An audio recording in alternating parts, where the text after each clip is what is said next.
Hi everyone, it's 2:30 p.m. on a Wednesday afternoon and you're watching Innovation Fika with Donny live from Teknikringen 1 in Stockholm, KTH, center of Stockholm. Everything is fantastic. We're live online now, actually from a different location today, where I was giving a lecture here for a class of very eager students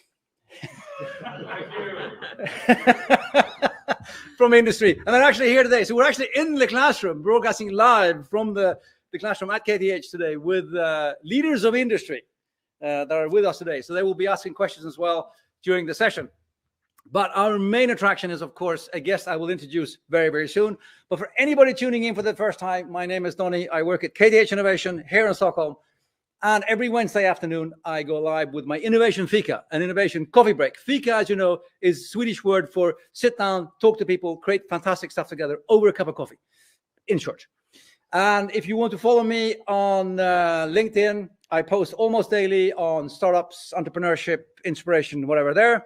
All of my content is on Medium.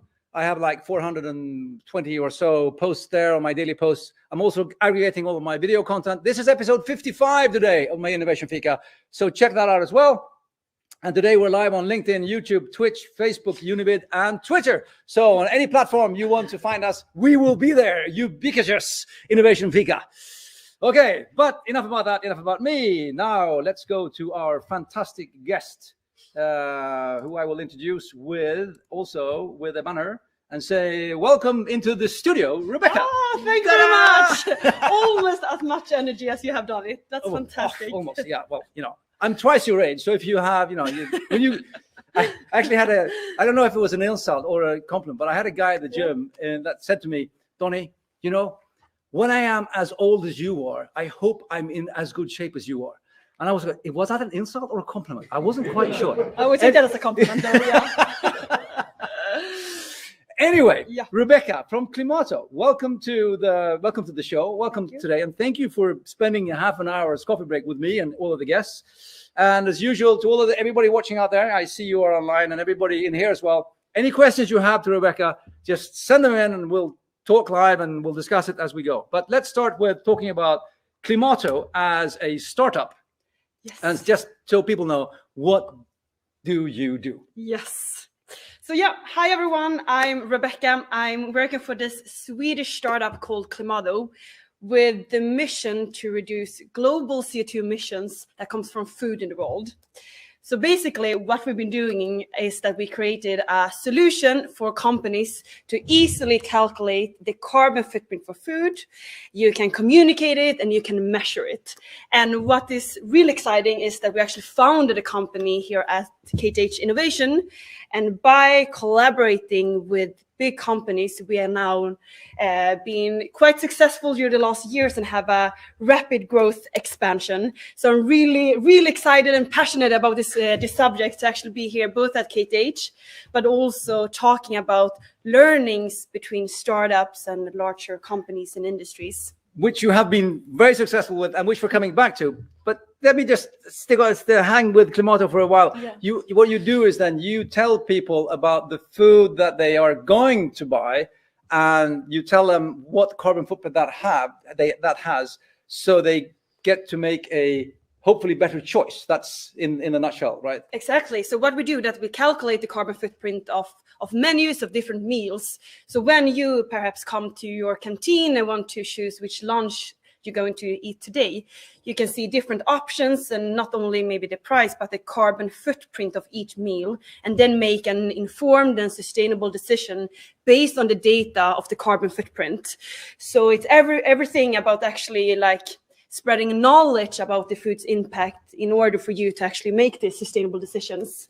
I remember and so we're also planning for chefs to create more climate-friendly meals, of course. We could probably do another hour about only Klimato, but yes. I know for a fact that you've managed to help restaurants lower their carbon footprint by how many percent? I mean, the number is like. Yeah, it differs a bit, but with some big collaboration, with some big partners, we have half the climate impact. That's enormous. Yeah. Just by picking different, I mean, as a planning as well. Because I remember one of the first interviews I did on my Innovation Fika was with Klimato 2 years ago. And we were actually in the Filmhuset, the film house on Gärdet.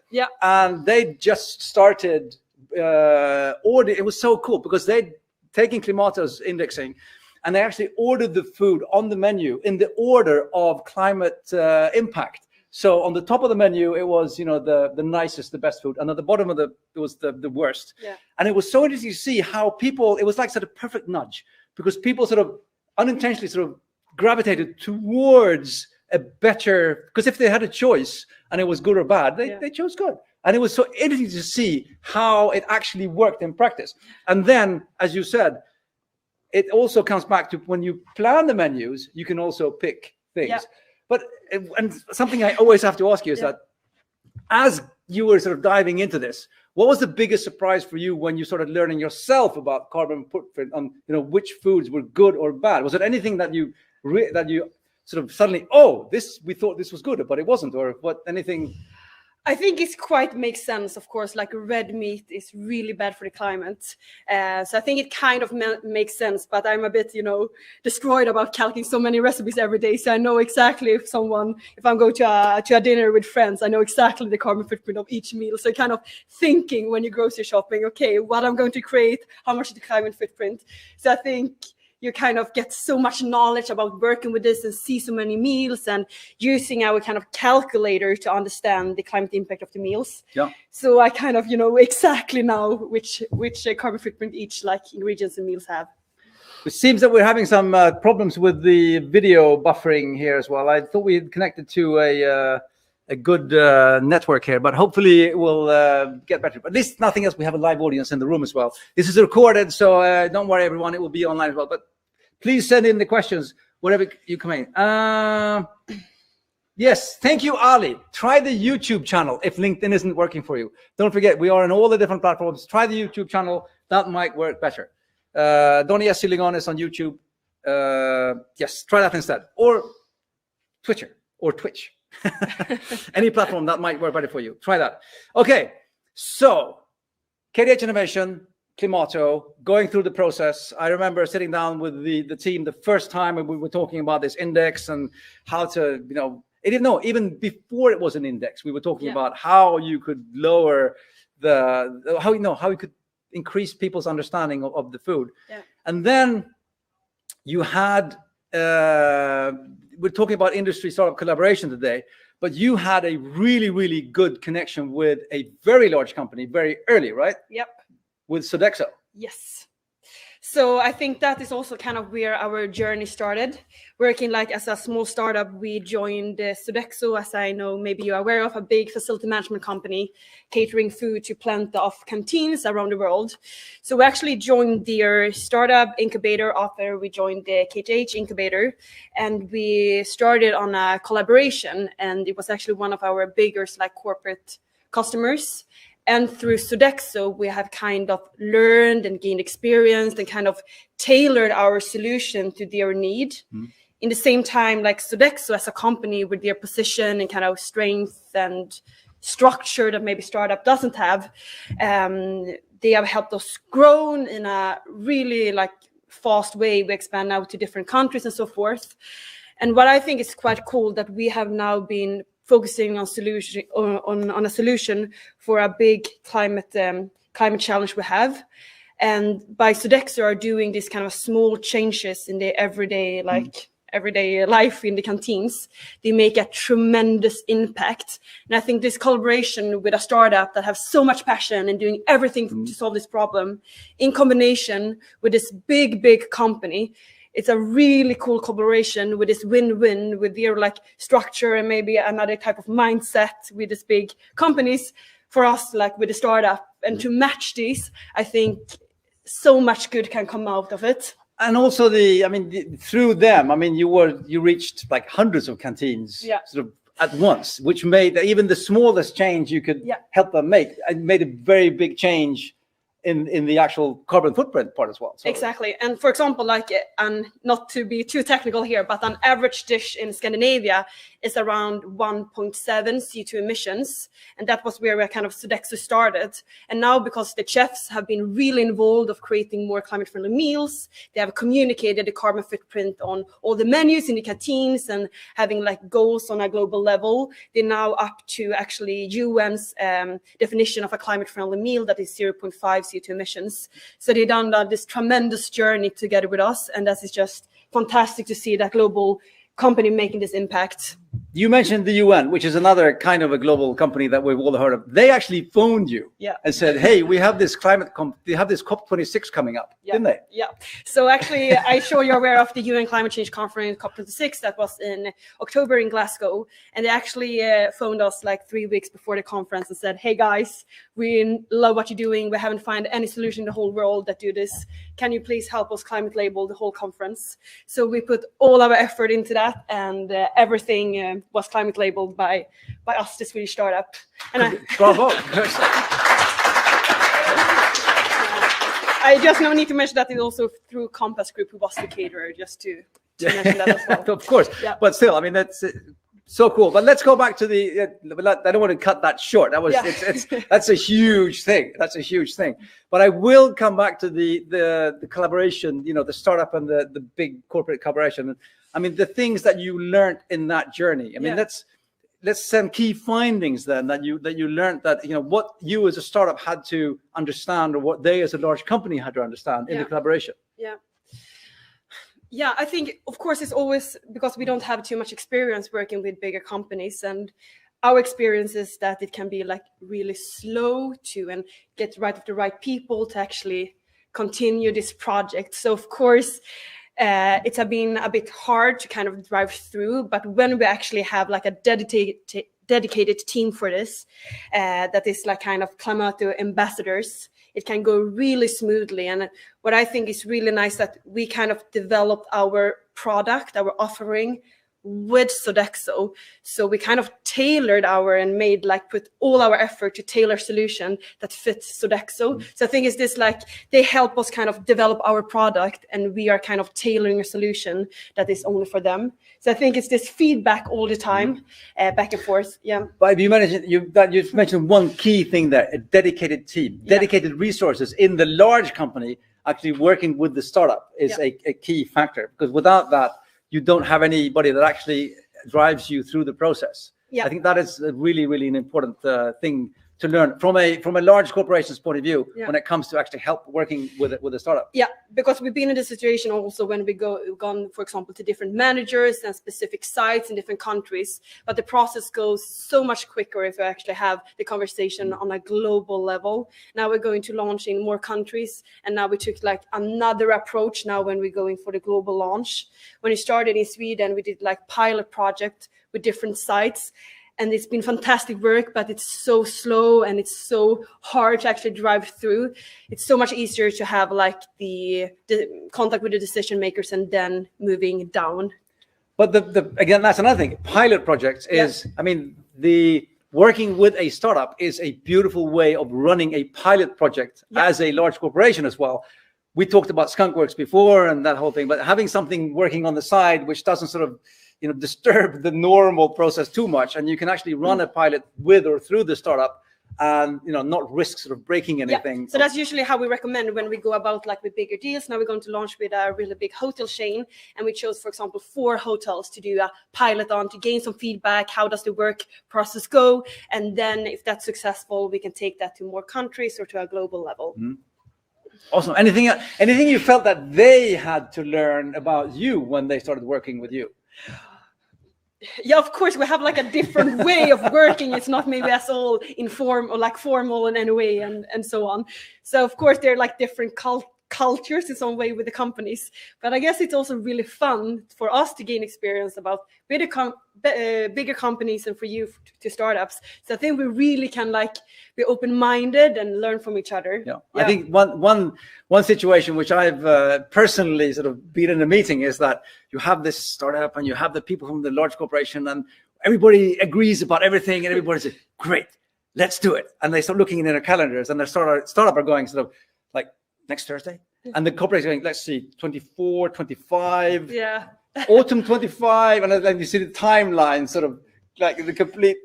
Have you any experience of course, like we are so eager. If, for example, if we meet a company, maybe one of that you work at, like we're so eager to help you solve a problem. We went to get started like tomorrow or yesterday, like if it's possible. But then it takes so long time, and it's a bit frustrating because we kind of want to get going, and you're like now in a process, and it takes, of course, time with legal, going through contracts and so on. So I think that's something we need to be used at, to have a bit patient, and actually that it is a bit longer processes, of course. Yeah. But of course, we're super eager to get started. And like with example with the UN, like we can be really agile and flexible. Like they call us 3 weeks before for the event, and we're able to deliver. So I think that's also positive with working with a startup, that we would do everything day and night to help those big companies. But I think that's one important learning as well that I've heard from the side as well, is that the large corporation, they have resources, you have resources, and the startup might not have resources. So if you go into a joint project that might take 3 months, yeah, you have to realize that the startup has to somehow make 3 months of living as well. They can't just set everything aside and run for you for 3 months without getting any kind of, paid or something like that, because they don't have the resources to just set aside 3 months in the same kind of way. So I think I think the mutual understanding there is just really important. And I know for a fact that, sorry for going on about Sodexo as well. I mean, they went into this with you and said, no strings attached. We don't take anything. There's no equity. There's no payment. We just want to present an innovative solution to our customers. And I think that was one of the success factors as well that made it work so well, that there was no sort of business negotiations, strings attached as well, that got anybody, looking after an agenda. Yeah. It was just about creating something really good for an end customer as well. So I think that was a big thing as well. Definitely. I think that's also like how you as big companies can help like innovation and startups to actually agree on this pilot projects, like for a few sites. And maybe it's not the end of the world if it failed, because some of the projects will fail, but I think it will help the startup tremendously to have a pilot and learn, and maybe as a case study to help us grow to maybe similar companies. So I think to agree to this kind of smaller projects with no strings attached, like we will do everything for free just for a learning experience, and try it out and gain some feedback. Yeah. So a good recommendation. The thing is, I'm looking at the timer, and this is a 30-minute coffee break. So if you have questions online out there, just send them in. If there are any questions in the room, just hand up and we can take the questions here live. I'm not used to having live people like this, but so nice. If there are any questions for Rebecca, please ask them. Otherwise, we will be, we're moving ahead here. And as I said, half an hour coffee break. And we always end the sessions with our guests giving us their top 3 tips of whatever we're talking about. Today, Rebecca is going to give us her top 3 tips on when it comes to what to think about when it comes to startup and industry collaboration. So with that, I will start with Rebecca's top 3 tips. And tip number 1, as everybody watching the show online can see, is find your match. Yep. So I think we touched about this already, but I think all this kind of acceleration and all this kind of program, I think it's really nice to actually meet startups. There are plenty of KTH Innovation and everything to actually do this kind of pilot projects and finding this kind of right match for your companies, where you kind of share the same mission and what you want to accomplish.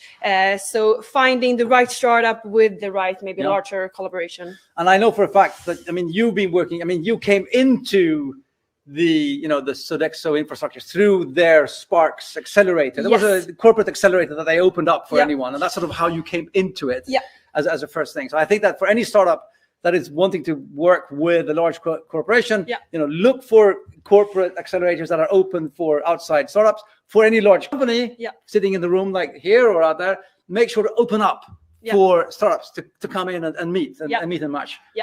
Meet your match. Tip number 2 from Rebecca Klimato is understand each other's strengths. Yes.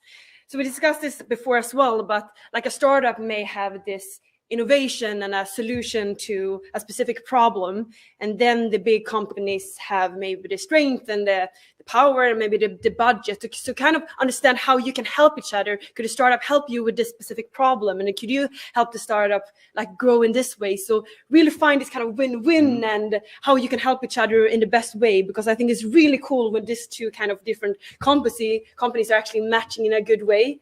And like be open-minded to learn from each other with the innovation part, and startup can learn like with the structure and how to run the company and so on. And what Rebecca actually said there was that when you're talking to each other, focus on the strengths that you can achieve, and don't get stuck with the problems. Don't worry, you don't need to create problems. They will come by themselves. Yes, they'll be there anyway. You don't need to think up new ones. Just so focus on the strengths, and don't forget why. The old saying that when you feel like giving up, don't forget why you started. Focus on why you want this to happen, and define the key strengths from each actor, and let each actor be strong at that. I think that's super important. And tip number 3 is create win-win partnerships. Yeah. As we touched on before, I think like with, again, the partnership with Sodexo, we actually tailored a specific solution for them. And at the same time, they help us grow tremendously. Yep. So really, again, like find this win-win. Now we, like, Sodexo have such a good benefit. We're the only solution for them. And at the same time, it helped us grow our product and offering. So really understand how you can help each other with this solutions. I remember that. I mean, this is interesting as well, because I remember in the early days of that discussion, because the discussion was, yeah, but do we dare focus on this one? Should we tailor us so hard to this one client? What about all of the others? And won't we lose the rest then? But, that's not the fact. You get a first good customer, you run that pilot, and you run it for what it's worth. Yeah. And the rest will come. And then the UN will phone you. That's sort of how you do your job well, and you do a good job, and that will, then it will lead to other things. Yeah. Instead of sort of going, no, I can't really bet on anything because nothing's going to happen, and then you don't really do anything with anyone, and nothing really happens, kind of thing. Yeah. Now the situation is a bit different, because now we've grown, we got some other big companies we collaborate, so now we really are conscious with which features we are developing for specific requests. But as a start, that was such a good learning curve, and how we actually developed our product and gave like instant feedback from chefs. Yeah. So how many, just raise of hands, how many in here has today any kind of climate action going on in their corporate canteens? Anything happening? Feels like a room full of possibilities here. Yes.